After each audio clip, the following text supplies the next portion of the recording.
Bonjour et bienvenue à votre émission d'actualité matapédienne bien branchée. Cette semaine, dans l'édition du 7 décembre 2018, nous rencontrons M. Denis Bérubé, propriétaire de Cédrico, qui nous explique son choix d'investir 26 millions dans son entreprise. Gérard Grenier, maire de Lac-aux-Saumons, commente les dossiers majeurs dans sa municipalité. L'Association des personnes handicapées visuelles du Bas-Saint-Laurent invite les individus concernés à joindre le groupe de soutien dans la Matapédia. Germain Barrette nous apprend que Val-d'Irène ouvrira au plus tard le 15 décembre. Diffusion Mordicus a lancé sa programmation hiver-printemps. Le club Richelieu-La Rocade sera de retour chez Sport Expert pour vos emballages cadeaux. La famille Myriam Bethléem de Lac-aux-Saumons vous invite pour une deuxième édition de leur Sentier de Noël les 15 et 16 décembre prochains.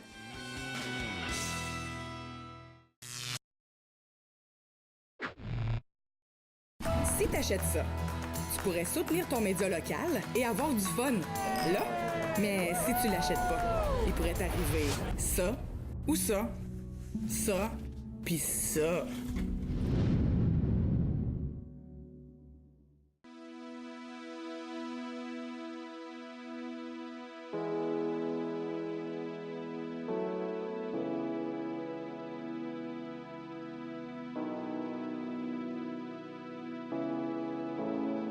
L'intimidation envers les personnes aînées est un phénomène bien réel, dans la Matapédia comme ailleurs au Québec.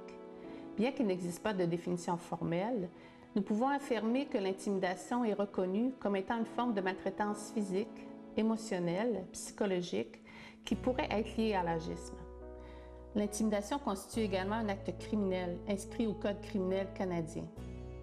Généralement, elle se manifeste par des comportements, des paroles, des actes, des gestes, souvent agressifs et répétitifs, dans un contexte d'inégalité, de rapport de force, de pouvoir ou de contrôle. L'intimidation prend différents visages, que l'on pense aux insultes, à des moqueries, des menaces, de la propagation de mensonges ou de rumeurs sur une personne, que l'on pense aussi au fait de s'approprier ou de détruire des biens qui ne nous appartiennent pas. Tout comme pour les différentes formes de maltraitance, l'intimidation peut avoir de graves conséquences sur la personne qui la subit, dont la limitation des activités de la vie quotidienne, l'isolement, la peur, les craintes, les symptômes dépressifs et voire même les pensées suicidaires. Le dépliant produit par le Centre d'action bénévole de la vallée de la Matapédia présente de façon détaillée ce phénomène et suggère des pistes d'action pour prévenir, intervenir pour contrer l'intimidation. D'ailleurs, au Bas-Saint-Laurent, une vingtaine d'organisations, tout comme les centres d'action bénévole, sont impliqués dans des comités locaux maltraitance.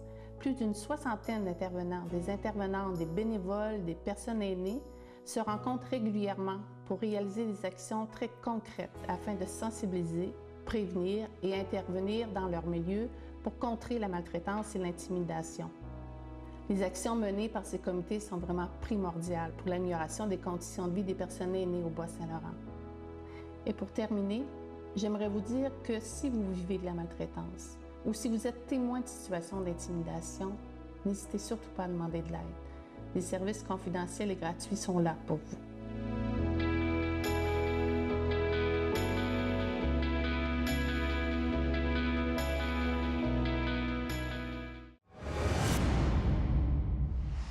Nous sommes à Cause Abscale. Il va y avoir 26 millions d'investissements privés qui vont être injectés dans Cédrico. Nous en discutons avec le propriétaire de l'entreprise, M. Denis Bérubé. Monsieur Bérubé, évidemment, on est ici pour parler de l'investissement massif que vous allez faire dans votre industrie. Dites-moi, de quelle façon vous avez étudié le projet avant de décider de réinjecter 26 millions dans votre entreprise? OK. On a l'usine de Cause Abscale, c'est une usine qui est moyennement optimisée. Au niveau de l'optimisation, on a suivi le marché, on a suivi la compétition, on a suivi ce qui se faisait pour toujours faire plus de bois, moins de copeaux, puis avoir un bon rendement de matière. Et il y a une partie dans notre usine qui était en quelque sorte désuète. On a pensé de dire on va modifier cette partie de cette usine-là qui était désuète pour l'améliorer, l'amener au goût du jour. Et puis, bien entendu, on a commencé à travailler le projet. J'ai embauché quelqu'un pour s'en occuper parce que c'était manqué de temps à l'interne pour pouvoir travailler ça.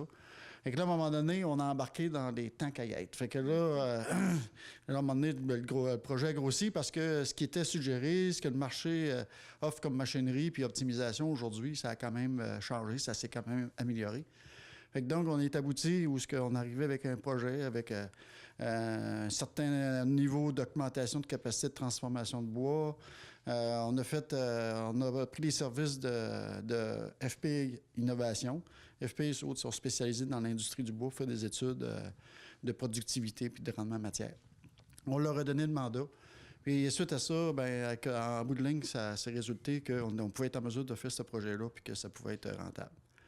Fait que c'est comme ça qu'on a monté le gros du projet de cette façon-là. Il y a d'autres secteurs dans l'usine qu'on modifie, qu'on n'avait pas nécessairement besoin de faire une étude pour faire sûr que c'était rentable, c'était pour le bien, si on peut dire, l'usine de Coasepscal. Fait que donc, il y a une bonne partie qu'on a fait des études, il y a d'autres parties qui ont été avec notre savoir-faire.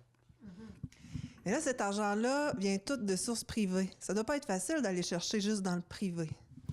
Effectivement. Écoutez, ce qu'il faut faire, c'est de toujours innover. Innover régulièrement. Et puis, quand on innove régulièrement, c'est qu'on réussit à augmenter notre qualité, à augmenter notre productivité, à augmenter notre rendement de matière. Et là, ça devient une entreprise qui est efficace. Et après qu'on est efficace, à un moment donné, lorsque les prix du bois sont bons, on est meilleur. Fait que donc, on peut servir de bord, puis pour des genres de projets comme on a ici à Coasepscal, mais là, tu peux te virer de bord puis rencontrer tes banquiers. Puis si tu as une bonne historique, puis tu peux prouver que c'est rentable, mais là, on fait le projet, on emprunte, puis après ça, après le projet est fait, il faut que l'usine tourne pour payer nos dettes. Mais la taxe, la fameuse taxe aux États-Unis, ça ne doit pas vous aider, ça. Est-ce que ça a affecté la production? Ça n'a pas accepté la production parce qu'on n'a pas changé notre plan d'opération. On a dit au contraire, on continue. Plus qu'on transforme du bois, plus qu'on a des coûts qui sont plus bas. Fait que c'est la stratégie qu'on a fait. Et puis, aussi, l'arrivée du projet vient en quelque sorte de pouvoir faire mieux avec notre usine, transformer davantage, continuer de baisser nos coûts, puis que même s'il y a une taxe, puis que le prix du bois diminue considérablement, de pouvoir rester en opération puis de quand même continuer. C'est beaucoup de personnes qui travaillent ici, des personnes de Coasepscal et même d'ailleurs dans la vallée. C'est important que l'usine continue à rouler. Dites-moi combien vous avez d'employés ici? Dans son ensemble, Coasepscal, et aussi, il y a Presse, là, j'ai le siège social qui est à Presse, puis j'ai une usine de deuxième transformation. Mais uniquement Coasepscal, c'est environ 150 travailleurs directement à la scierie. En arrière de ça, il y a les entreprises de transport, il y a les contracteurs forestiers, transport de bottillage, transport de copeaux. L'ensemble de tout ça, tout ce qui tourne autour de Cédrico, là, ça représente environ 550 personnes, directes et indirectes. C'est vraiment important. Et puis, vous parlez de copeaux. Qu'est-ce que vous faites avec vos fameux copeaux? Il s'en est fait plus qui va s'en faire aujourd'hui puis qui va s'en faire dans le futur parce qu'avec les copeaux, on fait du papier ou on fait du carton. La consommation de copeaux diminue considérablement parce qu'on consomme de moins en moins de papier. Exemple, les nouvelles technologies, les ordinateurs, les téléphones intelligents, tout ça, ça fait en sorte qu'on consomme moins de papier. On consomme moins de papier, on vend moins de copeaux. Fait que donc, le projet, en grande ligne, il est pour ça. C'est de faire moins de copeaux possible en maintenant nos niveaux de productivité. Et puis, la balance des copeaux qu'on a, on tend les ventes en région. Ça va beaucoup. 50 de nos volumes vont à Rivière-du-Loup. L'autre 50 vont à Edmundston. Un faible volume va à Saint-Jean-de-Nouveau-Brunswick. Même aussi, dans les 2 dernières années, on a exporté outre-mer en Turquie nos copeaux. Mais là, c'est plus facile, c'est plus difficile outre-mer. Là. Oui, effectivement. C'est pas très dynamique comme transport parce que il faut toujours accumuler un volume de copeaux. OK. Ça représente, là, je dirais, là, environ 1000 vannes de copeaux qu'il faut accumuler avant que le bateau arrive. Charger le bateau.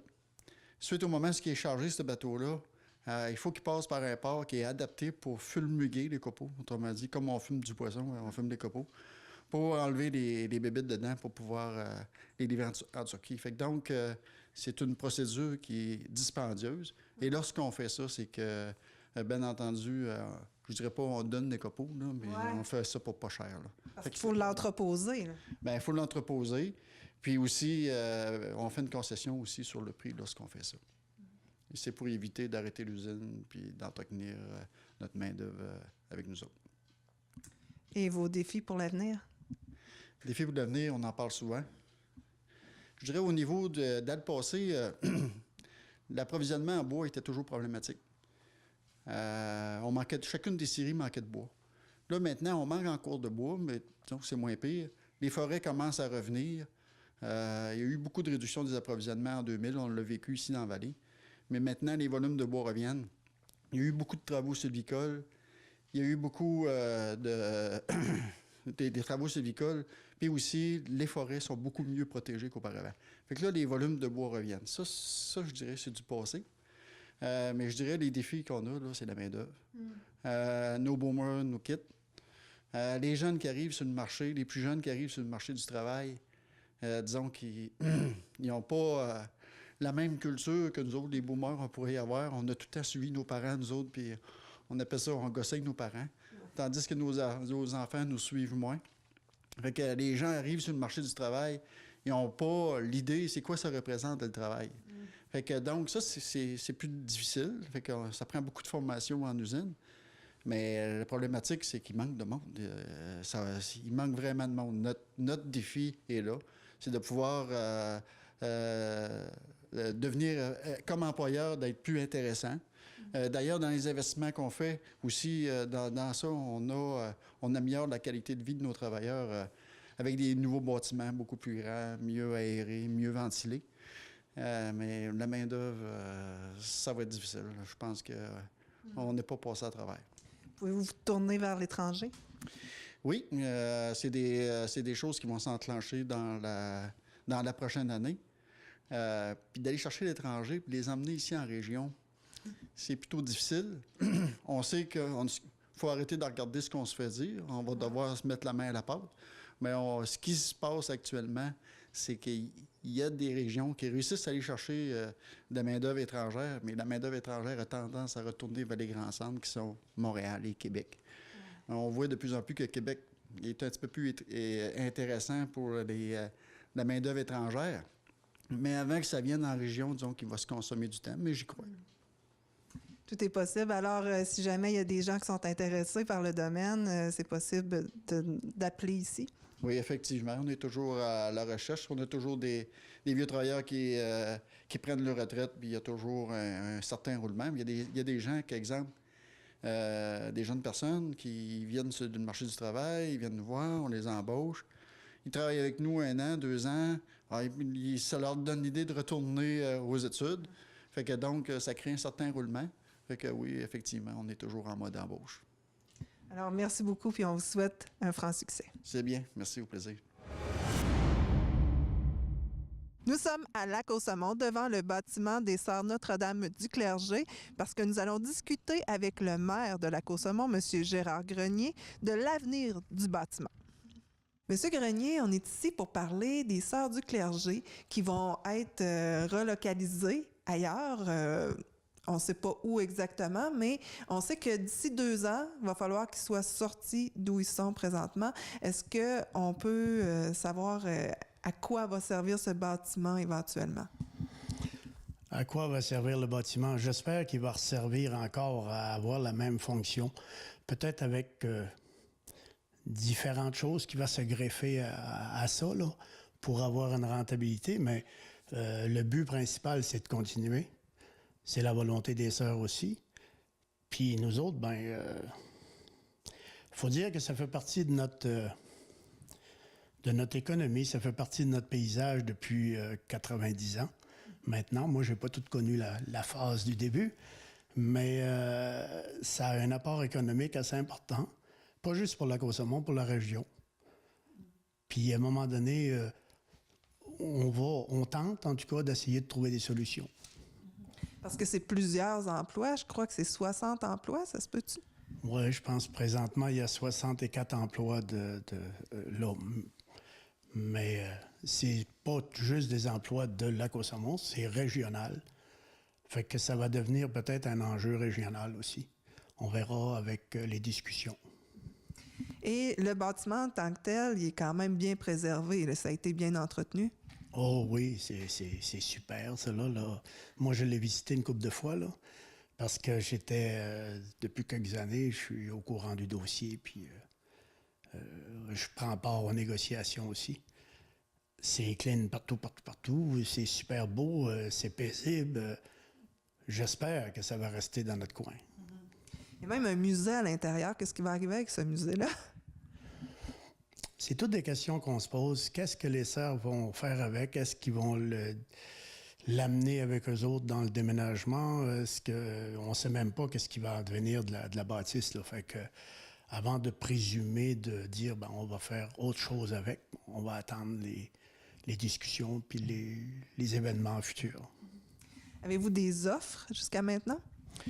Je sais qu'il y a eu des offres. Il y a eu plusieurs discussions.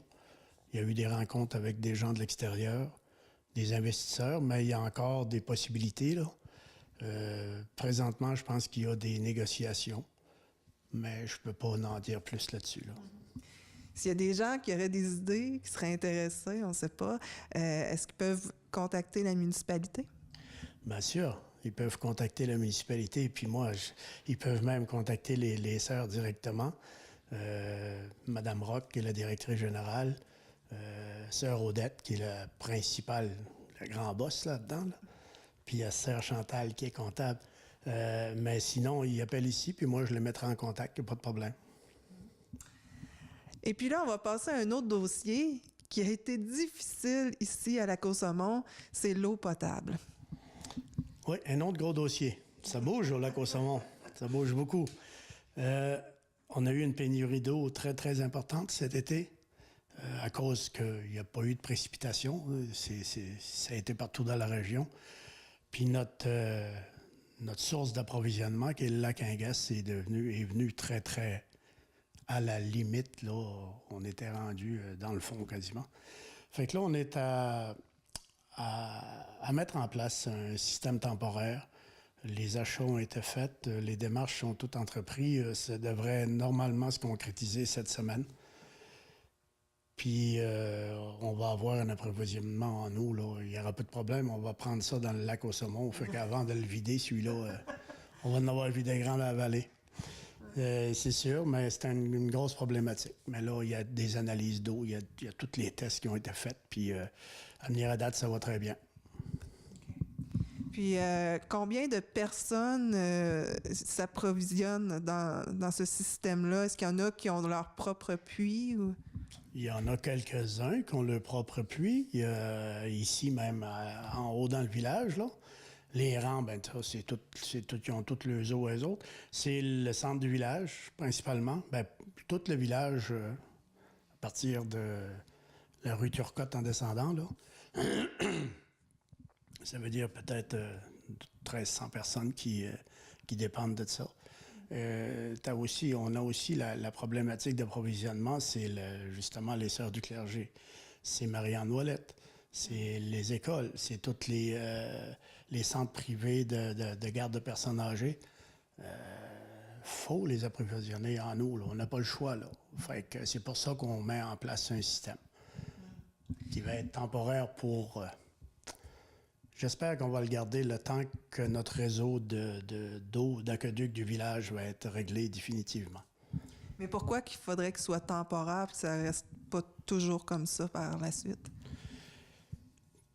Parce que là, c'est une mesure d'urgence qu'on a prise, mais il y a on a déjà fait creuser des puits à l'autre bout du village. Les tests d'eau ont été faits. On est à travailler avec les ingénieurs pour les plans préliminaires pour les réseaux d'aqueduc du village. Ça fait déjà plusieurs années que c'est en marche, mais là, c'est accéléré par rapport aux événements qui nous arrivent, là. L'urgence qui nous arrive soudainement grâce à la nature. Mais en même temps, ça va nous forcer à aller de l'avant. Faut que ce dossier-là se termine à un moment donné, puis... c'est à nous autres à aller de l'avant avec ça. Et puis, un autre dossier qui va très bien de son côté, là, c'est la salle multifonctionnelle. Elle est beaucoup utilisée, hein? Oui, passablement. C'est bien. Ça fait 1 an maintenant là, que c'est en service. Puis à venir à date, ça va très bien. Il y a plein d'événements qui se passent à l'intérieur de ces lieux, puis on en est fiers. Fait que c'est une belle réussite qu'on a faite collectivement. Fait que j'espère qu'il y a beaucoup de monde qui va l'utiliser, même la TVC. Oui, notre fameux vin fromage va avoir lieu ici même à Lac-aux-Saumons. J'espère que vous allez être présents. Bien sûr que je vais être présent. De toute façon, j'y étais les années précédentes. Mais là, vu que c'est chez nous, on va essayer d'amener beaucoup de monde avec nous autres. Fait que ça nous fait plaisir de vous accueillir au Port de Sang. Alors, merci beaucoup. Puis, ça a été un plaisir de vous rencontrer. Merci à vous. L'Association des personnes handicapées visuelles du Bas-Saint-Laurent existe depuis 25 ans. Et ici, dans la Matapédia, à Amqui, il y a un groupe d'entraide. Nous rencontrons une intervenante, Marie-Alice, et Chantal Couillard, une membre du groupe. Nous sommes ici pour parler d'un organisme qu'on n'a pas beaucoup parlé jusqu'à maintenant ici à la TVC de la vallée de la Matapédia. C'est le groupe, l'Association pour les personnes handicapées visuelles du Bas-Saint-Laurent. Nous avons ici Marie-Alice qui s'occupe des groupes, entre autres. Mais d'abord, j'aimerais savoir ce qu'est l'organisme, l'association. L'Association des personnes handicapées visuelles du Bas-Saint-Laurent, c'est un organisme communautaire qui est basé à Rimouski. L'association offre, dans le fond, des services de sensibilisation, d'écoute, d'entraide. On offre des groupes, dans le fond, dans le Bas-Saint-Laurent au complet. Il y a des groupes à Amqui, il y a des groupes dans le KRTB, Rivière-du-Loup. On offre aussi un autre groupe d'entraide qui s'appelle Personnes handicapées visuelles en action, qui est un projet ponctuel. On essaie ça cette année, puis le but, c'est que ça reste. On essaie de viser des gens un petit peu, des gens sur le marché du travail, puis de faire des activités en soirée pour eux. Puis on a à chaque année, dans le temps des fêtes, un dîner de Noël. Comme on invite tout le monde du Bas-Saint-Laurent à venir participer avec nous. Puis, à chaque été aussi, on offre ça aussi, une rencontre régionale là, où est-ce que toutes les personnes qui vivent avec un handicap visuel peuvent venir avec nous. L'association aide des personnes qui souffrent évidemment d'un handicap visuel qui n'est pas corrigeable avec une lunette ou une opération ou quoi que ce soit. Donc, des gens qui souffrent d'une dégénérescence maculaire, d'une rétinite pigmentaire, c'est ça, ma Chantal? Voilà, donc c'est vraiment là, un service de soutien, d'entraide. On fait de la défense des droits aussi. Les gens, des fois, ne savent pas où aller. On travaille en collaboration avec les centres de réadaptation, l'interaction que ça s'appelle. Les gens ont des services là-bas pour, par exemple, apprendre à cuisiner avec un handicap visuel, puis tout ça. Là. Donc, c'est assez large, c'est assez complet comme organisme. Là. Et ça touche combien de personnes ici à Amqui, le groupe plus situé à Amqui? Le groupe à Amqui, c'est un groupe qui suit depuis un petit bout. Je regarde souvent Chantal parce que Chantal profite des services du groupe d'Amqui. Actuellement, on est à peu près une dizaine. Ça varie entre 8, 7, 10. Là. Bon. Puis, dans le fond, moi, j'appelle les gens, puis on se rencontre mensuellement, là, puis on fait un café-rencontre ensemble, que ce soit à l'intérieur ou à l'extérieur. Là, il fait un petit peu plus froid, fait qu'on reste en dedans au chaud. Mais c'est ça, on est à peu près une dizaine. Là. Et comment vous faites pour cibler ces personnes-là? Comment vous faites pour savoir qui elles sont? C'est difficile d'aller les chercher, les personnes, parce que comme n'importe quel deuil, perdre une partie de sa vision, c'est pas facile. Le but de l'association, c'est de permettre aux gens de continuer à vivre une vie comme n'importe qui. Dans le fond, on fait des entrevues comme ici. On fait de la promotion de l'organisme, de la sensibilisation. Puis comme ça, les gens peuvent savoir un petit peu plus on est qui. On essaie de se faire la promotion un petit peu partout. Il y a des services aussi, comme je parle de l'interaction. Il y a des gens qui vont directement chez, par exemple, le médecin, puis le médecin peut référer à nous. Puis c'est ça. Ça se fait un petit peu du bouche à l'oreille, puis voilà. Et toi, Chantal, dis-moi, comment tu as appris que ça existait, ce groupe d'entraide? Justement par des amis à Amkoui. Dans le temps, je faisais partie d'un groupe de rencontres à Amkoui. Puis c'est ça, là, il y a eu justement une première rencontre pour un dîner de Noël. Puis les gens m'ont demandé, bon, ça te tente-tu de venir, tout ça? Puis j'ai dit, oui, j'ai participé. Puis après ça, depuis ce temps-là, je participe très souvent à leur activité. Tu es même sur le conseil d'administration. Oui. Et quand est-ce que ça a commencé, ton problème, ton handicap visuel? Moi, j'ai un handicap visuel de naissance. Puis, c'est ça, avec l'âge, j'ai eu plus de difficultés. Moi, j'ai des problèmes au niveau de la rétine. Fait que c'est ça, c'est que ça... en vieillissant, ben, ça s'est aggravé, tout ça, là. Fait que là, je dois aller chercher des outils pour continuer à m'aider et avancer. Oui, puis avant, tu avais une canne blanche pour avancer. Maintenant, tu as un chien guide. Est-ce que ça fait une grosse différence face à la population, les gens qui te rencontrent? Oui. C'est sûr, les gens, ben, c'est un beau toutou. Puis souvent, les gens savent que c'est un chien de la Fondation Mira. Puis ces chiens-là, ben, sont gentils, dociles. Ils viennent partout avec moi. Fait que c'est sûr, les gens, ils sont portés peut-être des fois à venir le flatter, tout ça. Puis... ben, en faisant de la sensibilisation, ben, c'est ça, c'est que les gens sont respectueux. Là. À un moment donné, ils vont dire « Ah, c'est un chien, Mira au travail, donc on ne doit pas lui toucher.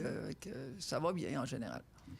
Il y a toutes sortes de choses qu'on ne peut pas penser quand on ne vit pas avec un handicap visuel. Tantôt, à micro fermé, on en parlait, comme par exemple quand on arrive à des arrêts. Comment ça se passe? Ah, ben, c'est ça. C'est mettons que j'arrive à un arrêt, un 4 stop en bon québécois. Puis c'est ça. C'est que là, les gens, ben, ils ont de la difficulté à savoir. Ils me font signe de leur voiture que je peux traverser. Ils vont attendre, mais moi, je les vois pas. Fait que c'est ça. C'est qu'à un moment donné, il faut que les gens avancent parce que moi, je pars toujours avec mon trafic parallèle. Donc, c'est ça, c'est quand la voiture, mettons, à ma gauche se déplace vers l'avant, mais moi, je vais traverser en même temps pour être certaine qu'il n'y en a pas un autre à ma droite qui va couper. Fonctionne beaucoup avec les oreilles à ce moment-là. Comme quand les cloches de l'église sonnent, c'est pas facile. Non, c'est pas facile. Puis, ça a dû changer aussi ta vie chez toi, avoir un chien comme ça. Qu'est-ce que ça change d'avoir un chien? Ben c'est surtout au niveau des déplacements, parce que mon chien à la maison, c'est sûr, il n'a pas son harnais sur le dos, fait qu'il devient un chien ordinaire. Mais aussitôt que je lui présente le harnais, lui, il le sait, il est fier. Le chien, il aime ça, pour lui, c'est un jeu. Fait que c'est ça, il vient me voir, là, on sort, puis...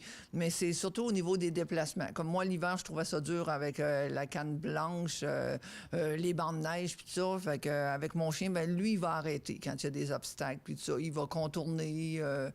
Fait que c'est ça, c'est sûr. Il attend toujours que moi, je lui donne un ordre, là, parce que le chien décide de rien par lui-même, là. À part de décider d'arrêter s'il y a un trou, là, il va refuser d'avancer. Okay. Mais non, c'est surtout au niveau des déplacements. Ça m'apporte une sécurité pour moi. Et est-ce que les autres membres du groupe ont aussi un chien guide? Non, à Amkoui, je suis la seule qui a un chien guide, mais ça, c'est une décision personnelle. Il y a des gens qui disent « Non, moi, je préfère fonctionner avec la canne blanche, ça va très bien comme ça. » Puis il y en a d'autres qui disent « Ben moi, le chien m'apporterait quelque chose de plus. » Fait que c'est un choix personnel. Puis qu'est-ce que ça permet d'échanger avec les autres? Est-ce que ça donne un peu d'enthousiasme dans la vie? D'avoir un chien? Mais d'avoir un groupe d'entraide. Ah, OK. Ben oui, c'est sûr qu'en étant un groupe on vit les mêmes choses. Que ça soit, on peut vivre les mêmes frustrations, puis c'est de discuter, on peut se donner des trucs, comme Marie-Alice parlait au niveau de la cuisine, au niveau de la lecture, au niveau même de l'informatique, parce que c'est pas parce qu'on a un handicap visuel qu'on peut pas se servir d'un ordinateur. Fait que tout ça, ben, on échange entre nous autres. Le plaisir, on ricane beaucoup. Et on fait des sorties, les jeux de société qu'on peut faire. Fait que c'est de démontrer aux gens que même si on a un handicap visuel, ben, la vie peut être belle pareil. Puis, des fois, ça peut développer des amitiés aussi. On continue de jouer entre nous, j'imagine, à des jeux de société. Oui, puis c'est ça. C'est que, oui, l'amitié va au-delà des cafés-rencontres qu'il y a à Amkoui. Moi, il y a plusieurs personnes que je fréquente à l'extérieur des cafés-rencontres. Fait que on peut aller prendre un café ensemble. On va faire des petits soupers ensemble. C'est ça. Ça élargit. Et le prochain café-rencontre qu'il va avoir, c'est quand même bientôt. Oui, dans le fond, le prochain Café Rencontre ne portera pas le nom de Café Rencontre. Ça va être un dîner de Noël le 14 décembre. C'est un vendredi. Puis ça va être au restaurant de l'Ambassadeur à Amkoui ici. On peut appeler à l'association si on veut y participer. On demande seulement Marie-Alice, mon nom. Puis moi, s'il y a des personnes justement vivant avec un handicap visuel qui aimeraient expérimenter ça, de venir voir un petit peu comment ça se passe. Puis vivre un bon moment, puis un bon dîner, bien, on peut appeler à l'association directement, là. Alors, merci beaucoup à vous deux. Ça nous aide à démystifier un peu là, comment ça se passe dans la vie de quelqu'un qui veut continuer à vivre normalement. Et puis, un dernier mot avant de terminer, peut-être? Moi, je dirais bienvenue à tous ceux qui veulent se joindre à nous, puis ce n'est que du plaisir qui les attend. Merci beaucoup. Nous sommes à Val-d'Irène pour rencontrer Germain Barrette, directeur de la station de ski. Mais d'abord, j'aimerais vous faire remarquer qu'il y a des adeptes vraiment passionnés qui montent les pentes pour ensuite les redescendre déjà. Mais la station ouvrira officiellement le 15 décembre. Germain, on est enfin ici à Val-d'Irène pour parler de l'ouverture qui s'en vient. Ça va être quand exactement? La date officielle, c'est le 15 décembre. Mais là, si jamais ça continue comme ça, parce qu'on voit qu'il y a beaucoup de neige, là, on va essayer d'ouvrir un peu avant, là, si c'est possible. Ouais. Et puis là, ça a-tu changé les activités qu'il y a durant le temps des fêtes? C'est-tu encore la même chose un peu que l'année passée? Ouais, on vient à peu près avec les mêmes choses parce que ça a bien fonctionné l'année passée. Là, on a eu 2 soirées claires de lune où les gens, on avait installé des lumières dans une pente, puis les gens pouvaient monter en télésiège, puis redescendre sur les lumières. Ça, c'était vraiment très populaire. Ça a bien fonctionné au-delà de nos espérances. Puis on va revenir aussi avec la soirée des raquettes.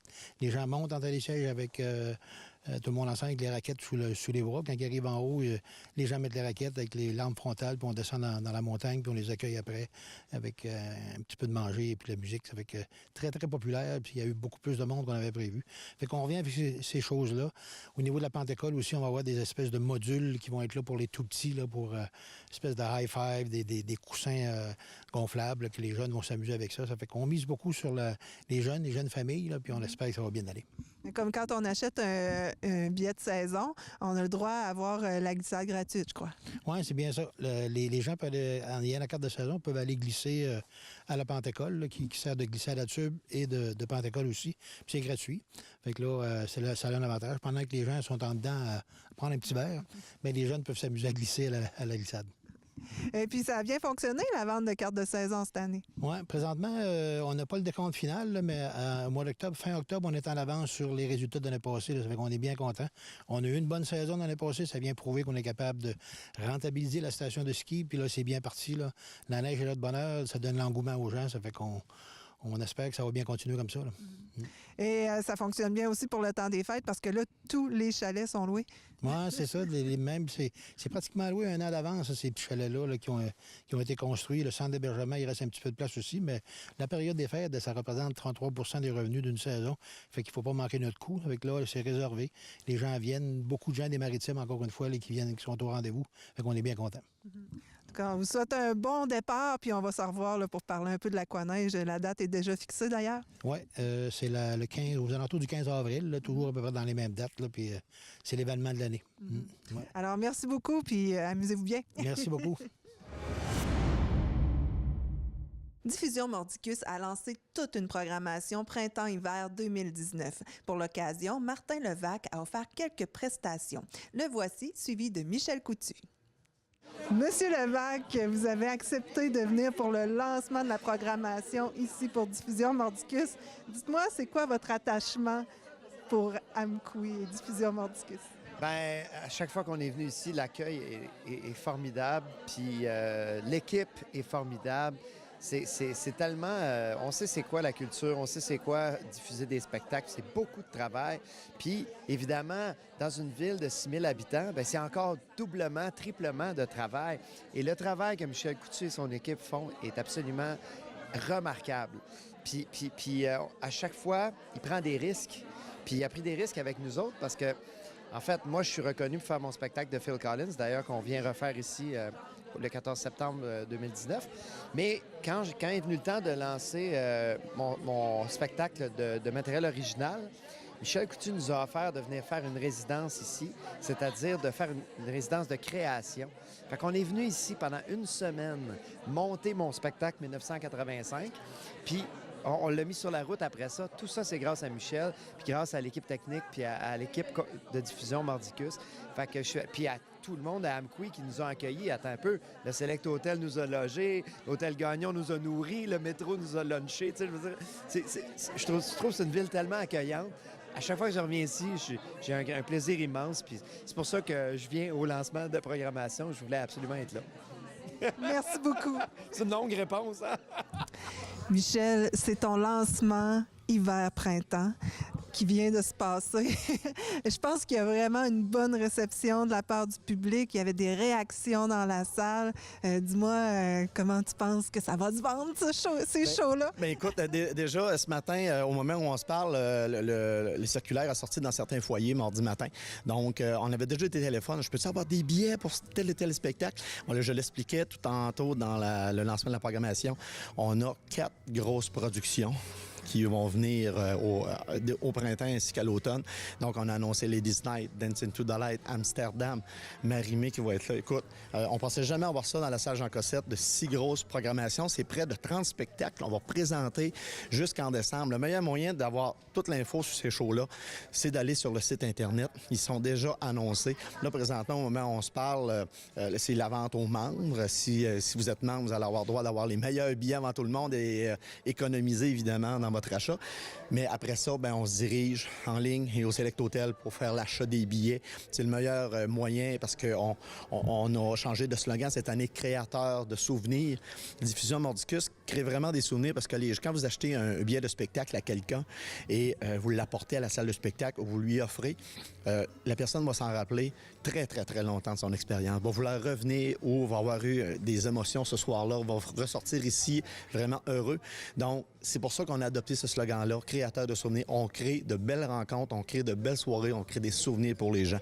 Donc, moi, j'ai travaillé en tant que directeur artistique dans ce mood-là, je vais utiliser le terme anglophone, le mood que j'avais de dire, on va offrir aux gens ce qu'ils vont chercher peut-être ailleurs, on va leur offrir aux gens ce qu'ils ont en dedans d'eux, c'est-à-dire ils veulent vraiment ressortir d'ici heureux, pas simplement avoir payé pour voir quelque chose, ils veulent s'offrir une expérience, donc c'est ça qu'on leur offre dans les 30 spectacles. Donc, chaque spectacle ont une couleur très précise, ont un peu ma couleur aussi parce que j'écoute énormément d'albums, on va magasiner les shows, on rencontre les artistes. Donc, et on connaît vraiment notre clientèle parce que les gens se sont l'approprié, la salle Jean Cossette. Donc, on a un paquet d'artistes de tout, on touche à la chanson, à la danse, au théâtre, à la grande production, à la comédie musicale. On a même, écoute, on a parlé de Ladies Night tantôt, c'est énorme, je me demande comment on va faire pour rentrer ça sur scène, je sais qu'on va le faire. Donc, les Guillaume Labétivierge vont être ici, donc ça va être fantastique.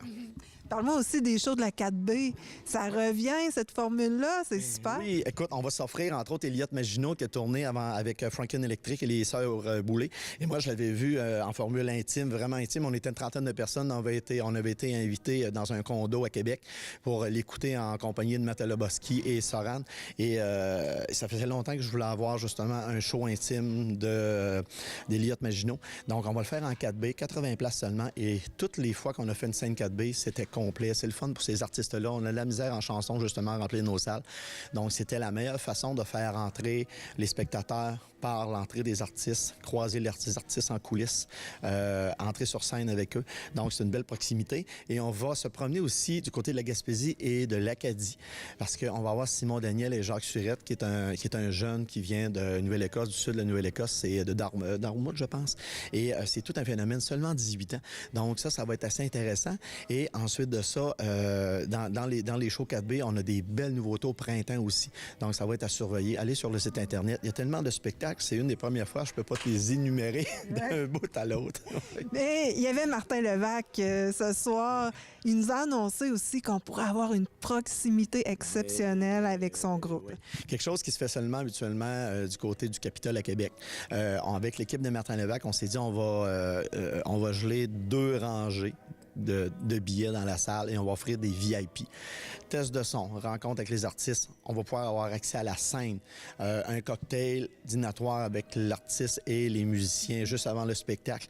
On va pouvoir avoir des places VIP très bien placées, des photos autographiées, des cadeaux. Donc, tout ça aussi est en vente sur le site Internet. Vous allez pouvoir vraiment vivre un peu ce que les artistes vivent justement dans une journée, ce que les équipes techniques aussi vivent dans une journée. Mm-hmm. Ouais. Alors, merci beaucoup, Michel. Je pense que c'est pas fini. Il faut que tu ailles au bar avec ta clientèle. Alors, merci beaucoup pour ces beaux shows, cette programmation. C'est exceptionnel. Merci. Oui, mais merci beaucoup, Nathalie. Merci à la TVC aussi de faire nos montages publicitaires. Si vous les voyez sur Radio-Canada, c'est grâce à vous autres. Vous faites un excellent travail. Vous êtes toujours présents aussi dans Matapédia quand il y a un événement ou quand nous, on lance des shows. Donc, merci beaucoup. On se dit à bientôt. Passons maintenant aux emballages de cadeaux de Noël. Si vous n'avez pas de talent pour réaliser d'aussi belles œuvres d'art, eh bien, tournez-vous vers le Club Richelieu La Rocade qui seront présents chez Sport Expert. Madame Michaud, on va parler emballage de cadeaux. On a la preuve que vous faites de très belles choses avec le Club Richelieu La Rocade. Ça va se passer où cette année? Chez Sport Expert, dans le local où ils ont les skis. Alors, c'est au bout du magasin, mais c'est numéro 1 pour nous. Et puis, est-ce qu'on peut emballer des gros cadeaux ou c'est pas mal cette grosseur-là qu'il faut s'en tenir? Je peux dire qu'on emballe des gros cadeaux. On a déjà emballé un fauteuil quand même assez gros. Et l'année passée, beaucoup de sacs de sport qui, normalement, j'ai l'impression qu'ils seraient partis à la maison ou sous l'arbre de Noël sans être emballés. Mais on se trouve des boîtes et on fait l'emballage. Et puis, est-ce que vous êtes là longtemps? Est-ce que c'est à partir de quand qu'on peut pouvoir profiter de ce beau service? La fin de semaine du 13 décembre. Et la fin de semaine du 23 décembre. Okay. Est-ce qu'on peut apporter nos cadeaux, les laisser là, vous les faire emballer, revenir les chercher plus tard? Oui, vous pouvez le faire en autant qu'ils sont bien identifiés, puis qu'on sache à qui vont les cadeaux.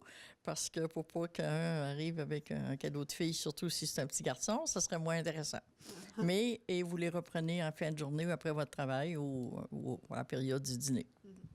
Et là, tous les fonds qui sont amassés, ça va pour le Club Richelieu La Rocade. Oui, c'est pour les œuvres du club. Et c'est important, c'est toujours un don volontaire. On ne peut pas mettre de prix nécessairement parce que c'était pas ça le but au départ. Alors, ça reste un don volontaire. Et qu'est-ce que le Club Richelieu La Rocade fait avec ces fonds-là? Alors, c'est surtout, ça va pour nos jeunes, surtout, et aussi s'il y a des représentations qu'on doit faire, le club doit faire, qui ne sont pas prévues au budget, bien, ça va aller là. Alors, on rappelle les dates et les heures aussi que vous emballez chez Sport Expert. Ça va être aux heures des magasins, du magasin absolument, parce que c'est sûr qu'ils n'ouvriront pas pour nous, mais ça va être les heures du magasin et du 13 décembre au 23 décembre, à l'exception du lundi, je pense, 16, 17, 18, mardi, là, 3 jours, là, où j'ai pas de bénévoles pour le faire. Si jamais il y a des gens qui sont intéressés à venir nous rejoindre, bien, à ce moment-là, on en fera ces 3 jours-là. Et c'est à quel numéro qu'on peut donner notre nom? 629-0150. Merci beaucoup. Ça fait plaisir. Les 15 et 16 décembre prochains, vous êtes invités à vivre le sentier de Noël. Le 15 décembre, ce sera de 15h à 20h et le 16 décembre de 14h à 18h. Et vous êtes invités à vous inscrire à l'avance. Esther, c'est votre deuxième édition des Sentiers de Noël. Ça va être sensiblement la même chose que l'an dernier, mais cette fois-ci sur 2 jours.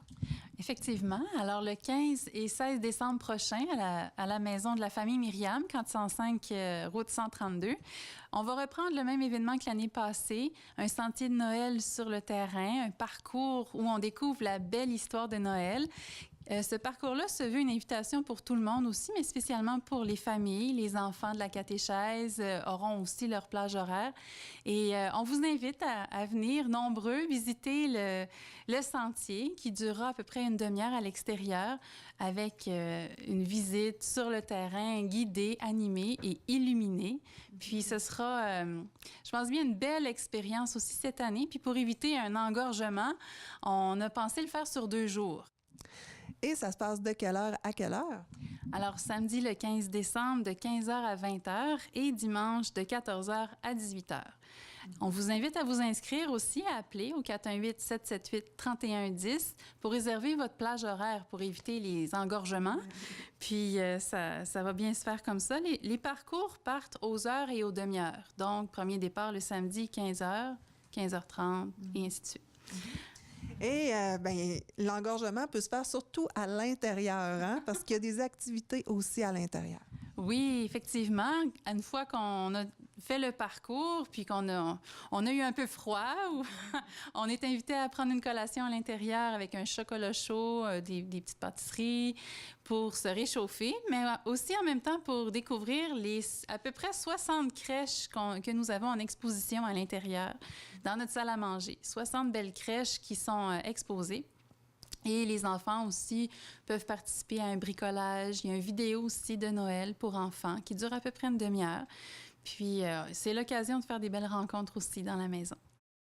Jacques, on va parler un peu de ce qui va se passer à l'extérieur davantage. Il va vraiment avoir des personnages qui sont incarnés. C'est vraiment l'histoire de Noël là, qu'on va revivre. Tout à fait. Ce qu'on aimerait proposer aux gens, offrir aux gens encore cette année, c'est de pouvoir prendre une petite pause de l'esprit de Noël à travers tout le mois de décembre, qui souvent, on sait qu'il est un mois assez chargé de commissions, de fêtes, de soupers. Prendre un moment dans ce beau mois pour entrer dans l'esprit de Noël, dans le mystère de Noël, puis je dirais la féerie de Noël aussi. Alors, on a un volet à l'intérieur, mais on a aussi un volet à l'extérieur. Souvent, quand les gens arrivent, sont déjà tout habillés, on les invite à faire le sentier de Noël. C'est un sentier d'une demi-heure, puis à travers lequel on découvre l'histoire de Noël. On commence par l'auberge de Bethléem. Après ça, on rencontre les personnages de l'histoire de Noël, c'est-à-dire les bergers, les anges aussi, qui vont nous conduire à la crèche. Et à la crèche, on rencontre Jésus, Marie, Joseph. Et aussi, bon, avec des chants de Noël, il y aura une chorale aussi. Puis, en fait, tout un parcours qui nous fait revivre l'histoire de Noël. L'essence de Noël, parce que souvent, c'est ça, on est dans l'organisation, tout ça. Et puis, il y a déjà des gens, des bénévoles qui sont venus vous aider. Puis ça aussi, c'était une belle expérience. Ça fait déjà partie je dirais, de la fête qu'on va vivre. On a eu une journée le 1er décembre, un samedi, où on était à peu près une vingtaine de personnes à venir à l'intérieur, à l'extérieur, préparer la maison, les crèches, les sentiers à l'extérieur. Dans une joie de famille aussi. Déjà, on vivait déjà l'esprit de Noël, je dirais, qui est un esprit de joie, de fête et de famille aussi. C'est merveilleux.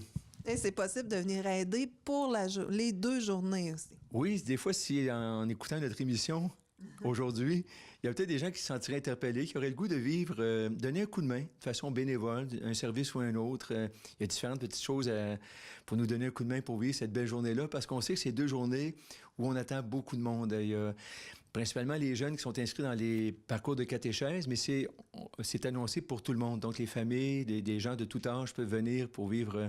Donc, on s'attend à voir des gens et le samedi et le dimanche. Donc, ça prend des gens pour les accueillir. Puis, donc, s'il y en a qui se sentent interpellés, vous êtes les bienvenus. Alors, merci. Merci. Puis, on souhaite c'est ouvert à tous. Bienvenue à tout le monde. On annonce que la température s'annonce pour être clémente. Il paraît que cette fin de semaine-là, fait qu'on va espérer que ça se maintienne, contrairement à l'an passé où ça avait été particulièrement froid. Mais alors, on rappelle aux gens de s'habiller quand même chaudement.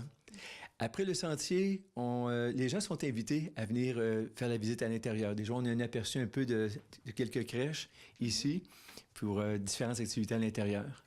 Alors, c'est un rendez-vous. On espère vous voir puis vous accueillir. Puis d'ici là, en tout cas, on vous souhaite un beau temps d'Avent puis un beau temps de Noël aussi. Alors, France, maintenant, on va parler de ce qu'il y a ici dans la boutique, parce que des fois, on cherche des petits objets pour compléter notre décoration. Mais c'est ça, ici, il y a vraiment toutes sortes de choses. Comme là, ici, on a des crucifix. Est-ce qu'il y en a qui ont été faits à la main? Oui, il y en a qui ont été faits à la main, en haut, spécialement ceux qui sont en bois, là. Tout a été fait à la main. C'est très intéressant. Quand vous descendez, bien, vous voyez des dizainiers, des médailles. Puis plus bas, bien, vous avez toutes sortes de petites choses religieuses, des croix. Et puis, vous avez des bagues, on voit des chapelets, on voit des petits cahiers, des petits livres pour les neuvaines, pour les rosaires. Puis si on continue, alors je continue. Vous avez les CD ici de la famille Myriam. Et on a plusieurs modèles. Et on a souvent des chants aussi pour enfants. Il y avait un CD de Noël qui a été fait l'an dernier. Noël est ici, derrière moi. Okay. Je vais vous le présenter. Ensuite, on ne veut pas oublier non plus, ça c'est nouveau, la clé USB Chantons Noël. Alors, c'est le même. Okay. C'est le même. Ceux qui sont intéressés, bien, vous êtes les bienvenus. Puis côté Noël, en même temps, vous avez aussi le CD des prêtres. D'accord. Et puis là, il y a des crèches. C'est avec Mario Pelcha aussi. Avec Mario Pelcha, oui. C'est très beau. Vous avez aussi pour enfants des CD de Noël ici. Là. Pas un CD, mais un DVD, l'Étoile de Noël, qui est très intéressant aussi.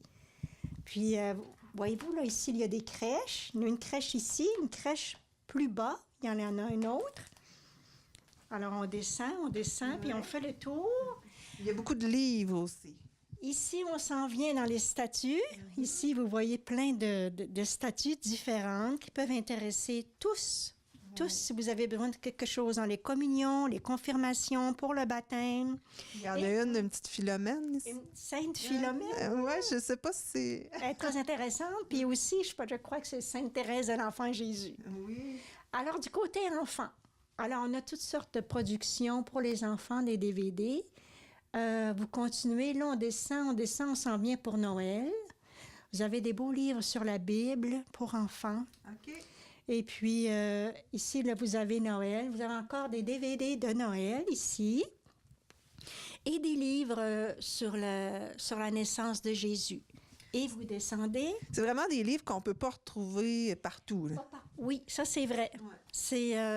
Je pense qu'on est privilégié pour offrir à la population de la vallée plein de choses religieuses. Ils peuvent venir ici, il y a beaucoup de choix. Ici, c'est pas facile de transmettre l'histoire de Noël des fois. Là, on a peur de se tromper. Oui, hein?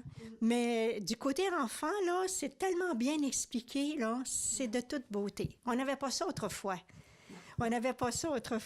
Alors, vous continuez, on s'en vient ici, vous voyez les chapelets, une autre petite crèche et plein de petites choses encore de Noël. Ici, on s'en vient de notre production du 30e anniversaire de la famille Myriam de la Vallée.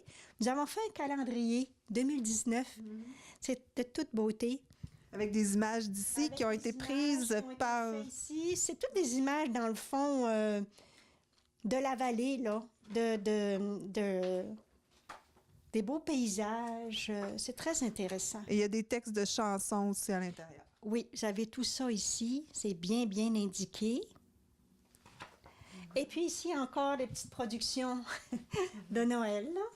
On en a beaucoup, hein? Ici, vous avez des icônes en l'air. En haut, là, vous avez des icônes de toutes sortes d'icônes. Et encore des petites choses pour ceux qui sont intéressés dans les petites crèches de Noël. Vous voyez, là, comment il y en a beaucoup. Pour compléter les crèches. Et dans les livres. Vous avez ce qui vient de sortir, j'aimerais vous le présenter. Le pape François a écrit un livre sur le Notre Père. Ça vient de sortir. C'est très intéressant. Il explique le Notre Père. OK. Tout le monde comprend. Des fois, on se pose des questions. Puis pourquoi? On peut l'interpréter différemment. C'est de toute beauté. C'est très, très intéressant, très facile à lire, très beau. Ceux qui sont intéressés. OK, on continue. Alors, vous avez encore des choix de livres. Ça, c'est les livres de notre sœur Jeanne Bizier, notre fondatrice de la famille Myriam. Elle a écrit ses tomes. Elle a plusieurs tomes ici. Puis, elle a son DVD en plus. Un DVD, c'est pour célébrer ses 75 ans de vie consacrée. On a fait un DVD sur elle. Ah! De toute beauté. Ça donne en même temps que le 30e ici. Oui, c'est son 30 avant.